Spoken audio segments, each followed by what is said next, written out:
The 2025 Spanish Formula 1 Grand Prix is done and dusted, and boy, truthfully speaking, by the end of lap 4, I fell asleep. I literally fell asleep, and I woke up and it was already at the end of lap 22 or 23. So yeah, it was just that boring.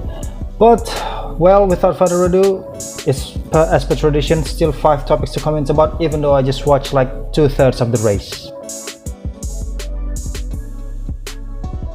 So a triple header, second triple header of the season, it's more like a triple boredom.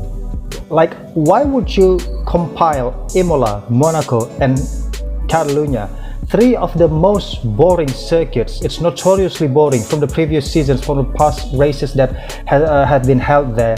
We do know that it's boring. They are just complete boredoms. Why would you make it into a triple header? It's becoming a triple boredom. It's just, it doesn't make any sense. But at the very least, the triple header provide us 3 different winners. Oscar winning in Catalunya, being the third one or the last different winner in this second triple header. Unlike the previous triple header, where it was dominated by Oscar winning in Bahrain and Saudi, with Max at Suzuka. But this time, Imola, Max won. Monaco, of course, last week, Lando won, and now Oscar. At the very least, it kind of alleviated the boredom a little bit, but again, it's still just a boring race. Oscar started on pole position, never looked back even the slightest, getting the fastest lap, winning by a large margin even after the restart, considering it's been restarted and with like 6-7 laps to go when the safety car was ending. And then yeah, Oscar just sailed off with I think in the end it was like a 4 seconds gap to Lando. I'm not really sure, but yeah, it's just so boring. So with Oscar now having 5 wins in his pocket, coincidentally Lando has 5 second places. Is this a genuine sign that Lando has become a genuine second number two driver? Well, of course, he was the one whose car has the yellow upper camera. So usually it indicates a number 2 driver. Like for example, Max having the black upper camera, and then Yuki or whoever his teammate was having the yellow one. As well as in Ferrari. In Ferrari, it was like Charles Leclerc with the black one, and then Lewis with the yellow one, indicating a clear number 1 and number 2. So I think Lando has become a genuine number 2, maybe. I mean, he's been with the yellow upper camera from his rookie season in 2019, but he never goes with the black one. I'm not really sure if it's just a matter of preferences, but in the end, it's just a lack of pace, a genuine lack of pace. Huge pace deficit to Oscar throughout the whole weekend. Bear in mind that this is the first time that the qualifying has a deficit of 0.2 of a second. This is the largest margin in the qualifying session between the pole sitter to the second place. And Lando started P2. It was just a huge pace deficit. Lando couldn't do anything after such a boost morale of a weekend last week. He couldn't really bounce back.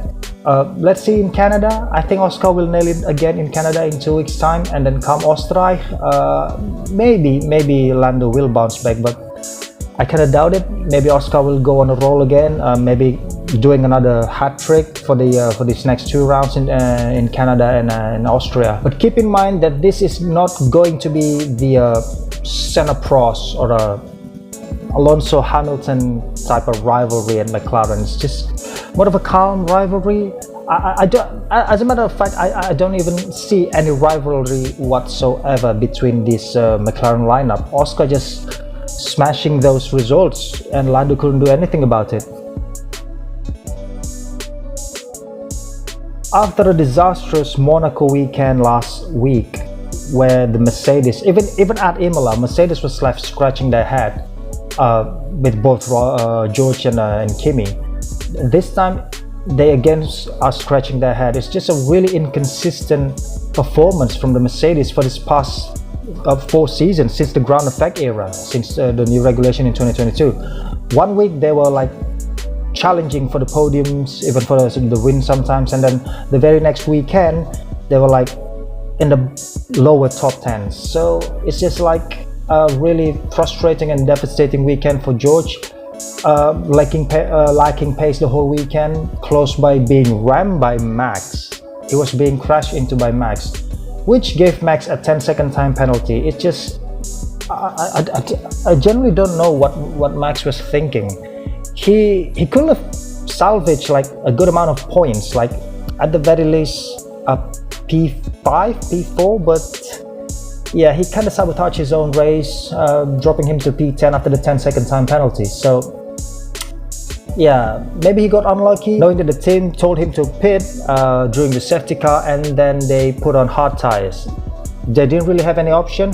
The hard tires were the tires they had left. Should it have been better had Max stayed out during the safety car? I don't know. Maybe he could find himself in the lead, and we know that Max is just such an aggressive driver in terms of defending. Not going to be an easy task to overtake Max. Maybe he could have salvaged a P3 at least, but yeah, in the end it's just not meant to be for him. It's kind of dividing the fans, the opinion of the fans though, because in the end he's the driver of the day, so it's kind of weird. He kind of doing all this weird stuff, getting the penalty, and then came out driver of the day. Yeah, the system is just so rigged. 19% of the voters vote for him, and that happens to be the highest percentage, making him the driver of the day, even overtaking the likes of Nico Hülkenberg, which in my opinion deserves more to be the driver of the day. But yeah, that's just how it is in F1 now. But yeah, again, George and Mercedes scratching their head yet again. At the post-race interview, Charles Leclerc himself said that it was a lucky podium for him. Without the safety car, it was just a genuine 4th, 5th place pace. They couldn't really challenge for the podium, the pace of the Ferrari.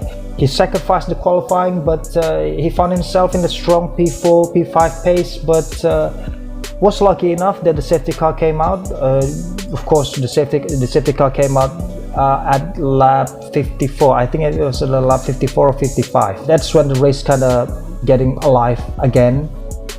Kimi Antonelli broke down the car, safety car came out, and then the pit stop mayhem, just as always during the safety car period.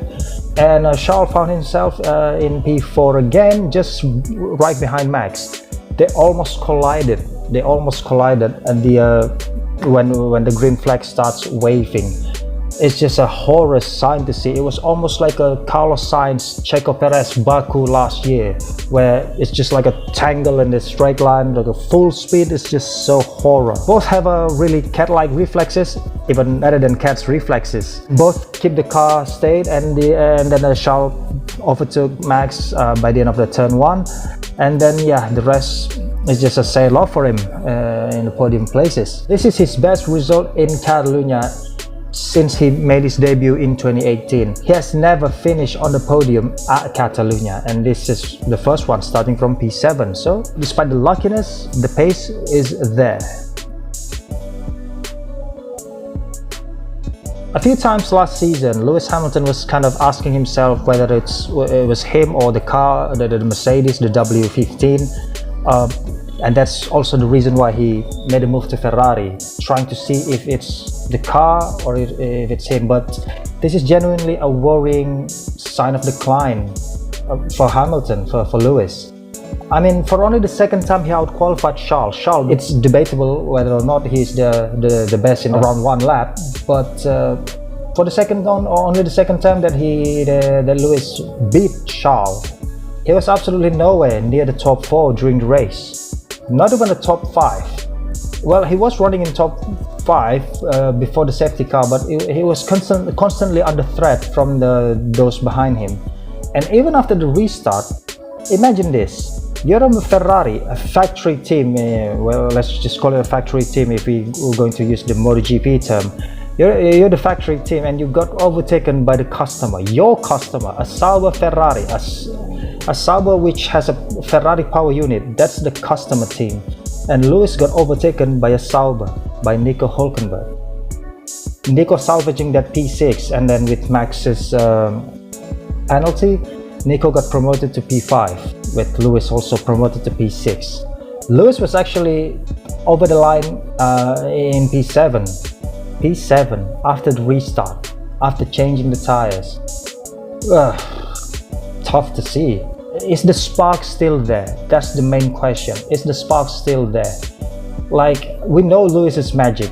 He has that magic inside of him that can transform bad cars into winning races most of the time. Like during his McLaren days in 2009 in his title defending season, his first title of course, he managed to salvage some wins in an arguably third, fourth fastest car. And now it's just, he was nowhere near the 9 races in. Bear in mind that this is 9 races in into the 2025 season. Is it still not enough time for Lewis to gel in with the car? I don't know. And yeah, I think that's it that I can talk for today. Make sure to leave your thoughts in the comment section below, and maybe we can have some discussion, even though I'm not really sure if there is anything to discuss about. And yeah, like and subscribe for more, and until we meet again.